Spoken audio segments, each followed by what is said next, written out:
Hi, this is Dr. Dan Woodruff from Vibrate-A-Way, talking to you today, continuing our series on some facts you need to hear about your musculoskeletal health, but you might not want to really face it. So here's the next thing I want to hit, and that is this. Have a mind of your own. There is safety in a consensus.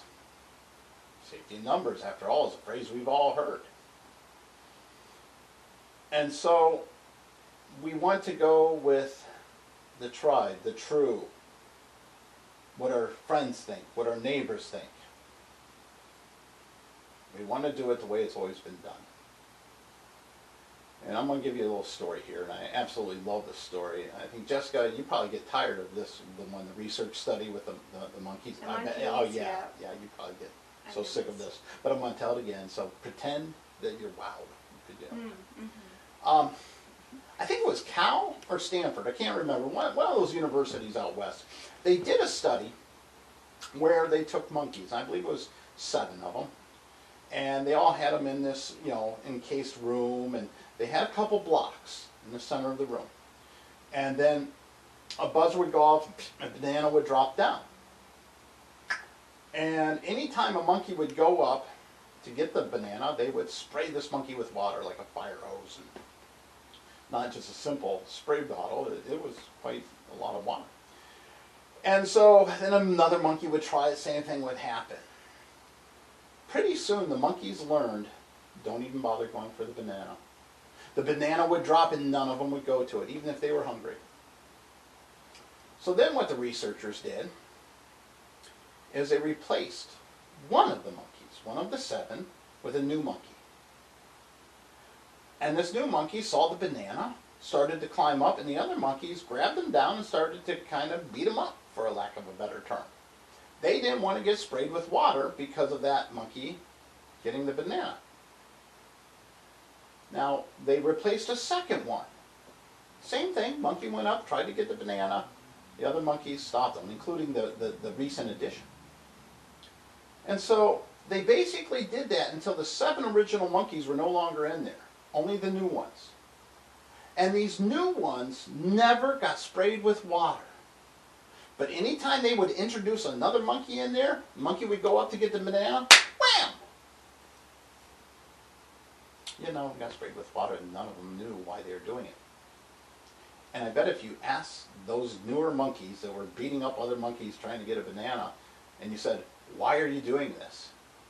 I bet you their answer is, well, that's how it's always been done. And isn't that kind of the way of how we treat musculoskeletal care? Same outlooks, same approaches. Whether it's medical care, chiropractic care, physical therapy, we're all looking at the problem the same way. And we're pretty much treating it the same way. We might use more technology, maybe a different medication, maybe a different adjusting style, maybe whatever it might be. We're trying to do the same thing, and we're hoping for a different result. Now, of course, we all know that phrase.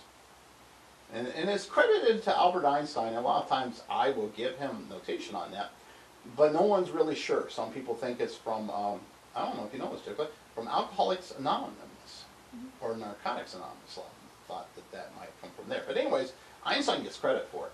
And that is, if you keep doing something the same way, well, that's the definition of insanity. So are we approaching our musculoskeletal care insanely? Yeah, we are. Absolutely. But just like the monkeys, well, that's how it's always been done.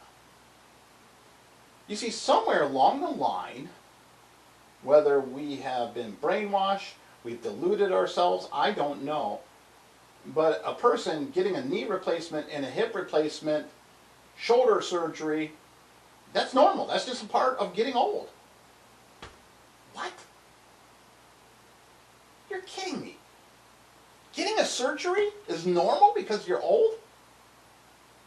Oh my gosh. Yet, if I said that, the monkeys would beat me up.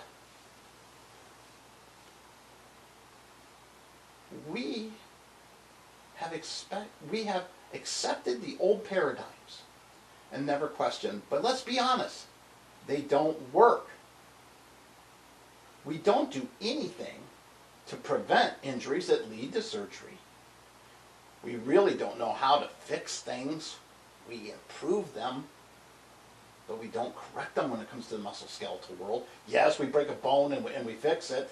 You know, it heals. We put a surgery, put a new joint in it. You know, all these things. But we're not really getting the body back to how its posture should be and how its movement should be. You can go to a chiropractor or physical therapist and increase your range of motion, but it might be the range of motion might be accomplished using the wrong movements. But at least we can still lift it up better. You see, for us to get a better way, a better process of improving musculoskeletal health, we have to see the problem in a different way. We have to, my cat is making an appearance again. Boy, she really wants to get on TV today. We have to, as cat hairs go flying everywhere,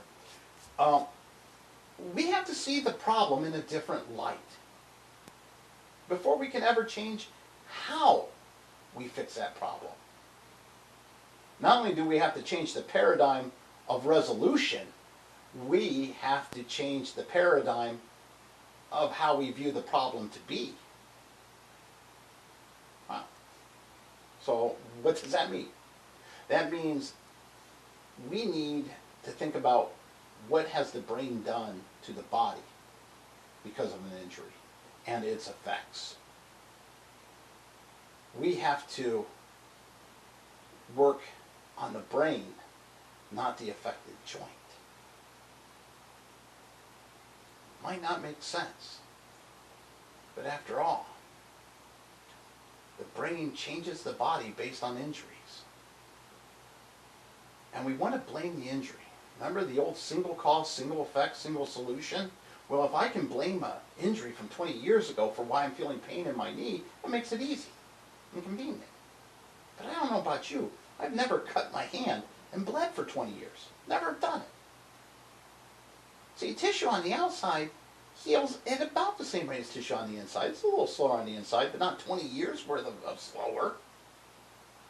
So that injury has been resolved. But the accommodation to that injury, the brain, has never changed. Never. You're carrying around accommodations from when you were 12, 15, 22, whatever it might be.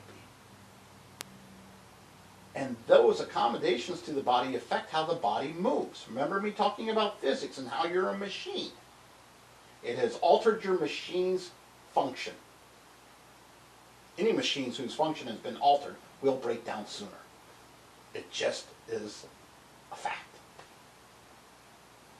And the thing that changed your machine is the only thing that can change it back.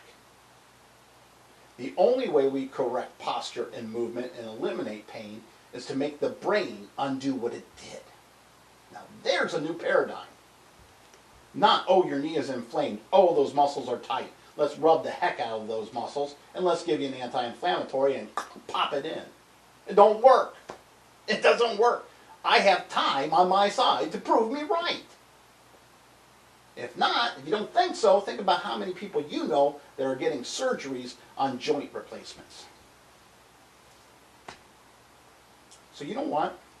The cold hard fact of your body, your movement, and your pain is that you need to change your paradigm of how you see this. The healthcare world does. But you want to know something? They move a lot slower than the individual. After all, you are the one in charge of your quality of life. You're the one that has to seek it. My cat is like making all kinds of appearances. So, think about some of these new ideas. Don't be so quick to shoot down something because, well, traditional medicine doesn't say that. That's right. Those monkeys beat up the other monkeys. It's a new paradigm, a new way of looking at things. just as if we saw the sun revolving around the earth. And even before that, we thought that once the sun went over the horizon, it disappeared. And we did rituals and prayers to hope it came back in the morning. Until somebody said, you know what? The sun revolves around the earth. And they're like, well, there's a new paradigm. And then somebody said, no, you know what? And it's Galileo, by the way, one of my heroes. He said, no. The earth revolves around the sun. Now this was so anti-establishment, they imprisoned him in his own home. You need to see the problem in a new light. After all, every consensual idea, every known standard was a new idea at some point. Everything that you hold to be a value that's been around for years was a new idea at some point. We're always evolving or we're devolving. Look at your quality of life in a different paradigm. Until next time, this is Dan Woodruff saying